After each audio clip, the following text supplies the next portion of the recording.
엄마들 함께 예배드려요. 부모님 서밋타임 하겠습니다. 자, 부모님 말씀, 엄마 아빠도 예배 서밋타임 해야 돼요. 왜? 엄마 아빠도 서밋이거든요.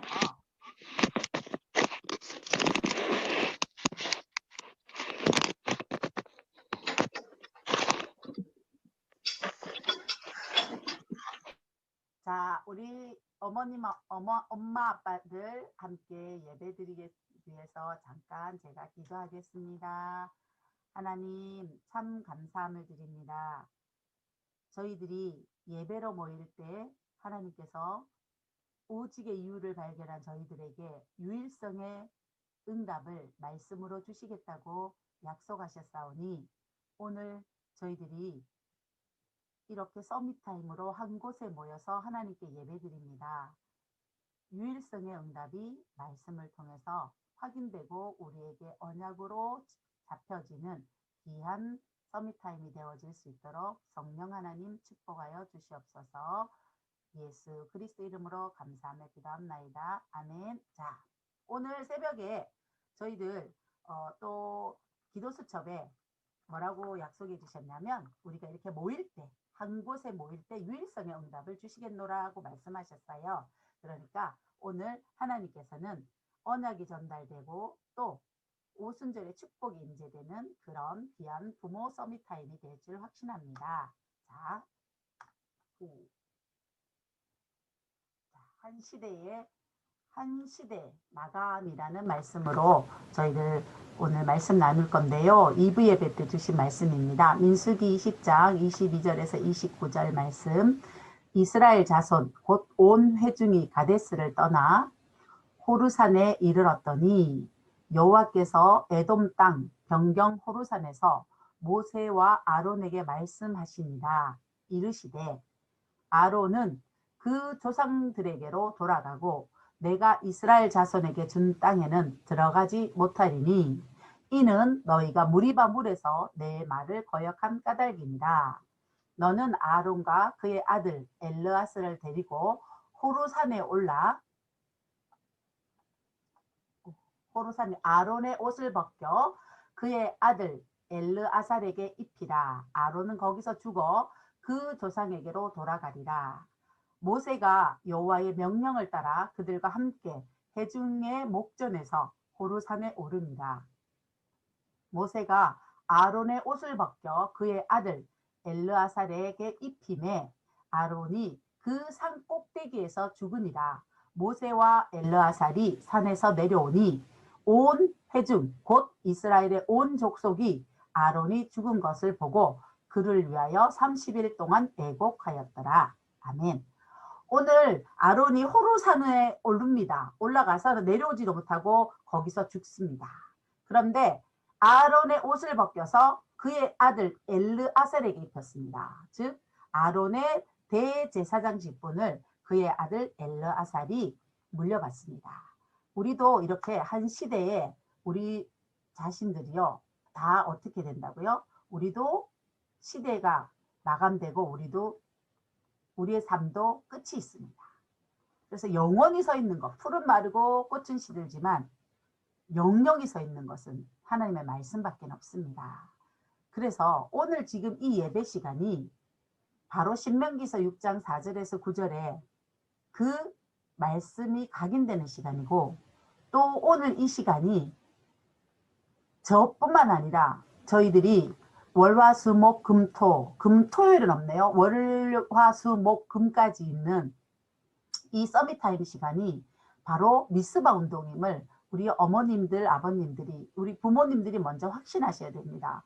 또한 이렇게 서밋타임으로 모이는 이 하나님께 드리는 이 시간이 바로 도단성에 천군 천사들이 파송되어지는 이 시간임을 확신하고 모이셔야 됩니다. 그래서 이 작은 우리가 드리는 이 하나님의 자녀들이 한 곳에 모여서 각자 삶의 처소는 다르지만 예배를 위해서 한 곳에 모이는 지금 이 시간이 바로 시대를 파수하는 시간이고 내 개인을 지키는 시간이며 우리 가정과 가문, 지역을 지키는 시간임을 확신하시면서 모여야 됩니다. 그리고 마지막으로 지금 우리가 코로나 팬데믹 시대에 우리는 지금 뭐 하는 시간이다? 이렇게 모여서 한 곳에 모여서 하나님께 예배드리는 지금 이 시간이 바로 회당 운동을 회복하는 그 시간임을 믿음으로 붙잡고 함께 모일 때 이 말씀 성취가 각 가정에 그대로 일어날 줄 믿습니다. 우리가 이루는 것도 아니고 우리의 힘이 이루는 것도 아닙니다. 약속하셨잖아요. 분명히 하나님의 말씀을 붙잡을 때 하나님께서는 능력이 있는 천사를 보내셔서 하나님의 뜻을 붙잡을 때 천군을 보내셔서 두세 사람이 내 이름으로 모인 그곳에 내가 그들 중에 있다고 하셨습니다. 이 예배 중에 임재하시는 하나님이 천사를 보내서 우리가 언약으로 붙잡은 이 말씀들을 이루어 가실 것을 확신합니다. 그런데 오늘요, 한 시대를 마감하면서 광야에서 40년을 하나님이 이들을 살게 하셨어요. 광야 40년. 우리는 언약의 여정을 갑니다. 자, 우리는 언약의 여정을 가는데 성경에 하나님께서는 아브라함이라는 한 사람을 택하시잖아요. 하나님이 아브라함이라는 한 사람, 딱 한 사람을 택하십니다. 한 사람을 택하셔가지고 뭐라 그러시냐면 내 씨로 말미암아 천하 만민이 복을 얻을 거예요. 천하 만민이 구원 얻을 거랍니다. 이 복은 하나님을 아는 복, 이 구원을 얻을 거라고 하는데 그런데 아브라함이 딱 아들 하나 낳아요. 이삭. 이삭은 또 늦게 또 누구를 낳습니까? 아들 쌍둥이 둘을 낳습니다. 그러고 하나님께서는 야곱을 통해서 12아들을 주십니다. 12아들을 주지만 그들이 요셉이 노예로 팔려갈 때까지 약 72명 정도밖에 안 돼요. 이 세계를 복음하려면 72명 가지고 도저히 세계 복음을 할 수가 없어요. 그래서 하나님께서 요셉을 통해 애굽의 하나님 살아계심을 증거하고 전 세계가 복음화되게 하시면서 이스라엘 민족을 어떻게 해요? 이스라엘이라는 야곱에게 주셨던 그 이름 그대로 이스라엘 민족을 어디로? 애굽으로 보내셔서 430년 동안 장장 200만 그러니까 200년 정도 됐을 때 그 거의 400만 가까웠는데 아들을 낳으면 남자아이를 낳으면 죽이는 핍박 가운데서도 약 200만의 숫자를 가졌다고 해요. 그러니까 엄청난 거죠. 430년 만에 한 나라를 이룰 수 있는 그런 큰 민족이 된 거예요. 큰 민족이 됐는데 나라를 이룰 수 있을 만큼 백성은 많이 불어났습니다. 하지만 땅이 없어요. 자기 땅이 없어요. 나라를 이루기 위해서는 뭐가 있어야 돼? 땅이 반드시 필요해요. 그래서 하나님께서 어디를 가라고? 가나안으로 향해서 가라고 합니다. 그러면서 하나님께서 왜 광야에서 40년? 자, 우리가 여기서 광야 40년에서 정말 엄마들이 기억해야 될 게 하나 있어요. 그게 뭐냐면 한번 생각해 보세요. 가나안 땅을 정복해야 돼. 200만이라는 엄청난 사람들이 거주할 수 있는 땅을 하나님이 약속의 땅을 주시겠대. 가나안 땅을요. 그러면 광야 가는 동안 뭘 해야 돼요? 인간적인 상식, 일반적으로 과학적으로 합리적으로 말하면 뭐 해야 됩니까? 전쟁 연습해야죠. 남자들은 힘을 키우고 칼을 어떻게 쓰고 활을 어떻게 쏘며 또 창을 어떻게 쓸 건지 이런 거 연마해야 됩니다. 그런데 하나님은 그거 하시지 않았어요. 40년 동안 뭐만 가르치시냐면 예배 중심으로 사는 것을 가르치십니다. 싸움은 하나님 손에 있다고 그러셨거든요. 싸우는 것은 하나님 손에 있으니까 40년 동안 이들에게 예배 중심으로 가르칩니다. 430년 동안 하나님의 자녀인데 이 하나님의 자녀의 정체성을 완전히 까먹어 버렸어요. 그래서 생각이 근성이 노예라. 주권을 잊어버린 거예요.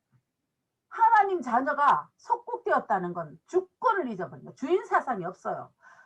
이 천지 만물을 창조하신 창조주의 자녀라면 이 세상에 대해 주권 사상이 있어야 되는데 없어요. 그래서 완전히 노예인 거예요. 그래서 그 노예를 근성에서 데리고 나오는 방법이 다른 거 없어요. 시청각 교육하셨잖아요. 하나님 불기둥 구름기둥으로 인도하시고요. 만나 주시고 메추라기 주시고요. 그것만 하셨습니까? 불순종할 때 땅이 쫙 갈라져서 불순종하던 사람이 거기에서 바로 죽는, 하나님은요 뭘 가지고 있던 노예 사상을 해방시키는 게 40년 걸리십니다. 그래서 반드시 죽어도 가야 되는 데가 가나안 땅이에요. 왜냐?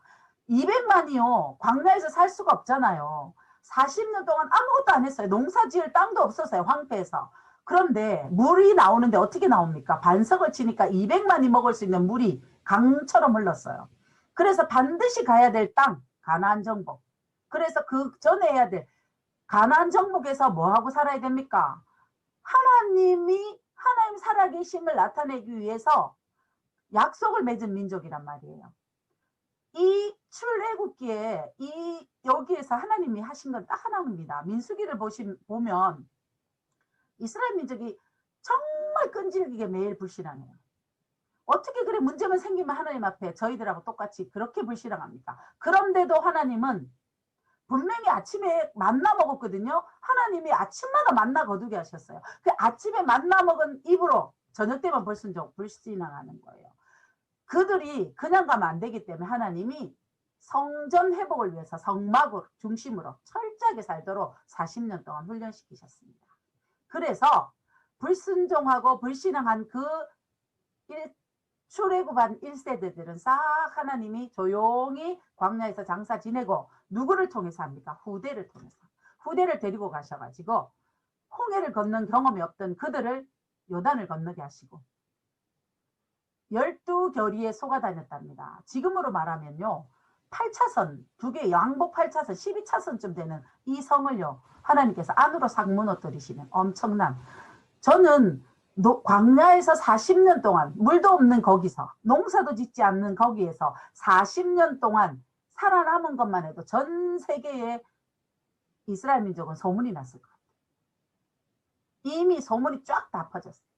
그래서 간담이 녹았다고 했습니다. 세계복음화를 위해서 반드시 여정을 가기 때문에 여정에 서 있기 때문에 우리는 40년 동안 하나님께서는 뭘 하게 하시냐? 예배 중심, 하나님의 말씀 중심. 출애굽기에서 계속 말씀하시잖아요. 여호와께서 말씀하셨다. 하나님께서 오늘도 호르산에서 모세와 아론에게 말씀하십니다. 그 말씀대로 되거든요. 그래서 우리가 잊지 말아야 될 것 뭐다? 하나님이 나를 지금 아이들을 키우는 힘든 시간을 가는 것 같지만 아니라는 겁니다. 우리 아이들에게 뭐를? 언약 심는 시간입니다. 자녀들하고요. 언약이 소통 안 된다면 그건 너무너무 인생이 슬플 것 같지 않습니까? 우리 아이가 좋은 대학을 간다. 그거 기분 좋습니다. 제가 경험자거든요. 취직을 좋은 데 했다. 그것도 기분 좋아요. 그런데 그거 말고요. 아무리 그건 지나가는 거예요. 언약이 소통 안 되면 그거는 굉장히 인생이 아무것도 아닌 인생이 됩니다. 그래서 우리 아이들에게 뭘 가르쳐야 되느냐? 하나님이 주신 인생의 여정을 갈 때 너에게 힘든 일이 생기고 어려운 문제가 생기고 절망할 수밖에 없는 그런 일이 있을 때 그래도 괜찮아. 왜? 하나님 너와 함께 하십니다. 하나님이 너와 함께 하신다는 이 사실을 우리 아이들에게 각인시켜서 모든 어떤 상황에서도 언약 붙잡을 수 있도록, 어떤 상황에서도 언약 붙잡고 일어날 수 있도록 키워야 됩니다. 그게 우리가 받은 언약을 전달해야 되는 내용입니다. 즉 받은 언약이 뭡니까? 출애굽기 5장에서부터 12장 나오는 거는 어떤 방법으로도 안 된다는 거예요. 오늘 일부 예배 때 저는 메시지를 굉장히 단순하게 봤습니다. 왜냐? 하나님이 닫힌 문을 열 시간표가 됐대. 야, 뭐 하면 된다? 하나님 외에 다른 거, 내가 하나님 외에 다르게 하나님이라고 믿고 있던 믿음의 대상들. 출애굽기 5장에서 12장 내용이 그겁니다. 하나님처럼 믿었던 그것 갖고도 절대로 뭐 할 수 없었어요. 출애굽할 수 없었습니다. 양 잡고 피 바른 그날 어둠의 재앙에서 나왔습니다. 그리고 출애굽의 유월절은 이미 이루어졌고요. 오순절은 이미 오지 않았기 때문에 오늘 죄송합니다. 수장절은 오지 않았어요. 그래서 유월절은 이미 왔고 수장절은 아직 오지 않았기 때문에 우리에게 제일 중요한 거는 뭐예요? 오순절입니다. 매일매일 오순절이에요. 그걸 언제 회복하겠다? 그 유일한 축복을 언제 회복하겠냐? 예배 때 한 곳에 모였을 때 그때 회복시켜 주겠다고 약속하셨습니다. 그래서 우리는 이 모일 때마다 서밋타임이지만 각자 현장에 있지만 하나님은 지금 오순절에 그 축복으로 내게 역사할 거다는 확신을 가지고 모이셔야 됩니다. 그래서 가장 중요한 게 뭐다? 이 시간에 이 서밋타임을 통해서 우리가 회복해야 될 것은 그리스도의 언약입니다.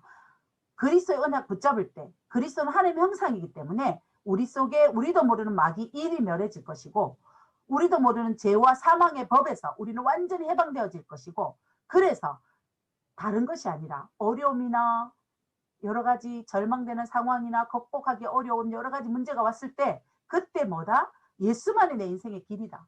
그래서 나는 예수 앞에 나가고 그 예수를 붙잡는다 라는 걸 우리 자녀들에게 가르쳐야 됩니다. 그게 받은 언약, 성막의 언약입니다. 그러면 이제 받을 언약도 가르쳐야죠. 모델이 되셔야 됩니다. 왜요?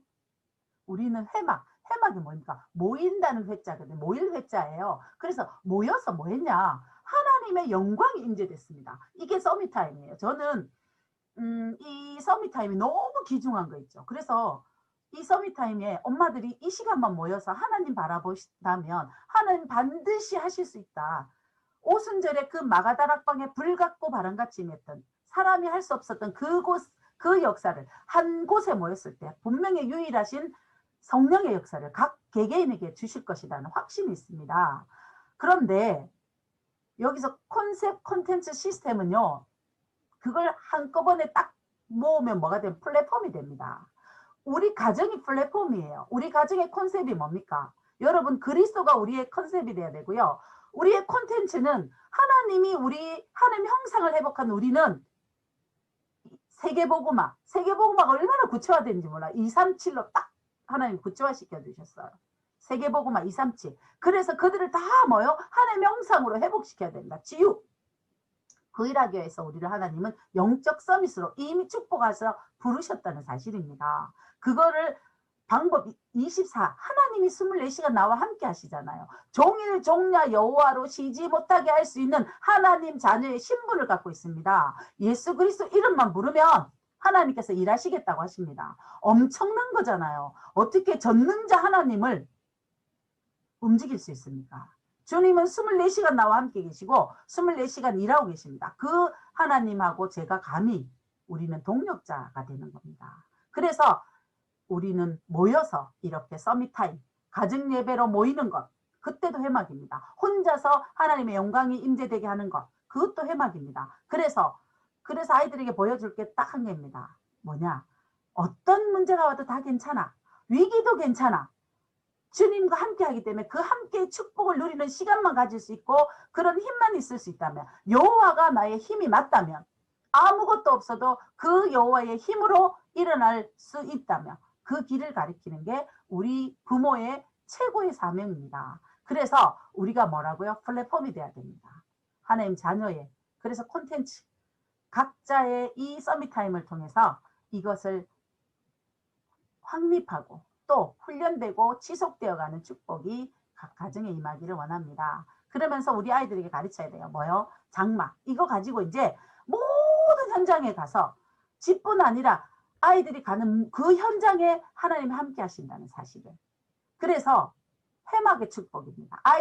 저희 아이들이 가는 모든 현장에 파수꾼의 축복이 임해서 저희 아이들이 가는 그곳에는 생명의 빛이 임하기 때문에 그곳에 이 합당한 자, 작정된 자들이 모여지는 이 아이들의 축복을 회복하는. 그래서 목사님께서 말씀하실 때 렘넌트의 언약 잡은 사람이 RUTC의 답이 온다. 즉 렘넌트라는 언약을 딱 잡은 나 자신이 바로 RUTC의 역할을 감당하는 겁니다. RUTC는 장소적인 개념보다는 한 사람이 하는 역할입니다. 그래서 우리 렘넌트 친구들에게 이 엄청난 축복, 그리스도 되시는 예수, 이 예수가 오셨다, 이 예수가 그리스도라고 우리는 말할 수 있는 하나님께서요 천사도 흠모하는 이 전도자의 축복을 개개인들에게 주셨다는 겁니다. 그래서 우리 아이들에게는 뭐 해야 됩니까? 각인 운동하는 겁니다. 길을 갈 때든지 앉았을 때든지 누웠을 때든지 언제든지 가르쳐라. 뭘 가르쳐라? 하나님의 말씀. 다른 거 아닙니다. 그리스도 되시는 그 예수님에 대한 것. 하나님의 형상인 그리스도를 끊임없이 외워 들리고 말씀으로 가르쳐서 우리 아이들이 분명히 우리는 한 시대는 마감됩니다. 저희들은 반드시 하나님께 우리의 생명은 정해져 있기 때문에 분명히 히브리서 9장 27절에 말씀하셨어요. 사람은 반드시 끝이 있고 그 다음엔 뭐가 있다고? 심판이 있다고 하셨습니다. 그러면 우리가 그 이후에 우리 아이들이 뭘 붙잡고 다윗같이 고백할 수 있어야 됩니다. 시편 18편 1절에 나의 힘이 되신 여호와여 내가 주님을 사랑합니다. 그리고 주님이 나의 목자시기 때문에 나는 부족함이 없습니다. 나는 주님하고 함께 하기 때문에 괜찮습니다. 라고 말할 수 있는 아이들로 우리는 키워내야 되는 사명을 부여받았습니다. 그러기 위해서 그런데 그 방법은요. 예수님의 방법으로 하셔야 됩니다. 예수님께서는요. 어떤 방법을 쓰셨냐. 예수님은 다른 거 안 쓰셨습니다. 예수님께서는요. 딱 하나 제자들과 같이 동거하셨습니다. 그래서 가정은요. 제자 공동체예요. 동거의 원리로 붙여진 제자 공동체가 바로 가정입니다. 예수님께서는요. 제자들을 발시키셨거든요. 아까 제가 그래서 그 영상을 여러 번 아이들에게 보여줬는데요. 섬김을. 그래서 한 가정이 든든히 서기 위해서는 한 사람의 헌신이 있어야 되는데 그게 참 남자들이 헌신하면 참 좋겠는데 하나님은 여자에게 그 복을 주셨어요. 그래서 여자에게 하나님 분명히 이건 축복입니다. 잠언서 마지막 설을 읽어보시면 헌숙한 아내에 대한 말씀이 나오거든요. 가정을 어떻게 세워가느냐. 저는 그 말씀을 붙잡고 정말 맞다. 그리고 저를 그렇게 살게 하셨습니다. 여러분 우리는 남자들은 정복하고 다스린다면 우리는 생육하고 번성하고 땅에 충만할 수 있는 이 축복을 하나님 우리의 손에 주셨습니다. 우리 오늘 이 시간에 함께 서밋타임을 하는 우리 어머님들 거의 어머님들이시거든요. 우리는 어떤 축복을 받았냐. 요괴빛 같은 축복을 받았습니다. 우리는 한나와 오바다 같은 축복을 이 바벨론 시대에 있었던 다니엘 세 친구 에스더 같은 그 아이들을 키우고 있습니다. 저는 그 믿음으로 자녀들을 키웠습니다. 그래서 분명히 이 아이들을 통해서 하나님은 전 세계로 흩으실 거다. 시간이 조금 많이 갔어도 제가 요 얘기는 하고 마쳐야 될 것 같아요. 왜냐하면 지금 4차 산업이니 5차 산업이니 뭐 여러 가지 말이 있습니다. 그런데 실제적으로 저희 나라는 인구 절벽이에요. 그래서 한 아이가 저희 같은 나이 든 사람 3명을 먹여 살려야 된다고 하거든요. 그러면요. 대한민국이 아이들, 우리 세대 아이들, 지금 자라오는 우리 랩런트들이 세계화되지 않으면 살 수 없는 시대가 오는 거예요. 그래서 하나님이 전 세계를 무대로 우리 랩런트들을 흩으실 겁니다. 그런 시대가 다가오고 있습니다. 우리 아이들은 왕 앞에, 즉 최고의 전문가들 앞에 서서 그들에게 그 겉으로 드러날 때 성공자지만 어렵고 말 못하는 그 문제에 답을 주는 그 자리에 우리 랩런트들이 설 겁니다. 그것을 각인하고 뿌리 내리고 체질되는 시간이 지금 오늘 이 시간입니다. 그래서 기쁨과 감사함으로 이 끝나고 나서 기도하십시오. 하나님 분명히 한 시대를 마감하고 그런데 하나님께서는 너무 귀한 자녀를 상급으로 주시고 여호와의 기업 물을 자로 저희들에게 맡기셨사오니 하나님께서 저희들에게 뭘 주시겠다고 약속하셨냐면 새벽에 유일한 축복이 내게 오면 오력을 회복한다고 분명히 약속하셨습니다. 기도 수첩이에요. 그러면 하나님 저에게 하나님의 오력을 회복하셔서 우리라 이 제자 공동체 주님께서 제자 공동체의 모범을 보이시고 그래서 성령이 각자 분여되어 있는 이것을 정말로 위드 임마누엘 원네스로 이 가정 안에서 최고의 성령 충만 누리는 그래서 2021년도에 하나님이 주실 언약을 사모하는 그런 시간들. 그래서 2021년 원단 기도회 끝나고 나면 가정에서 포럼하시고 또 기도회 하시고 그뿐만 아니라 가장 멋진 우리 어머님들 바쁘시지만 식사도 준비하셔서 밖에 나갈 수 없으니까 최고의 시간을 가지는 하나님께 영광 돌리는 그런 귀한 시간들이 되시기를 한 시대뿐 아니라 한 해를 마감하면서 이 메시지 드립니다. 잠깐 제가 기도하겠습니다. 하나님, 오직의 다비를 가진 저희들이 하나님께 예배드렸습니다. 한 곳에 모였을 때 유일하신 정말로 누구도 줄 수 없는 성령의 충만함을 허락하시겠다고 약속하셨사오니 오순절 마가다락방에 일어났던 그 성령의 충만함을 각 가정에 지금 역사해 주시고 지금 예배드리는 모든 우리 부모님들의 머리 위에 지금 피 묻은 손으로 안수하셔서 오력이 회복되는 귀한 시간으로 역사하여 주시옵소서. 하나님이 주시는 새 힘으로 충만되게 하시고 가정이 정말로 제자 공동체로 하나님 앞에 최고의 영광 돌리는 귀한 가정이 되도록 지금 역사하여 주시옵소서. 감사드립니다. 모든 영광은 주님 받으실 줄 믿사오며 살아계시고 역사하시는 우리 구주 예수 그리스도의 이름으로 감사하며 기도합나이다. 아멘. 수고하셨습니다. 감사합니다. 감사합니다. 고맙습니다. 감사합니다. 감사합니다.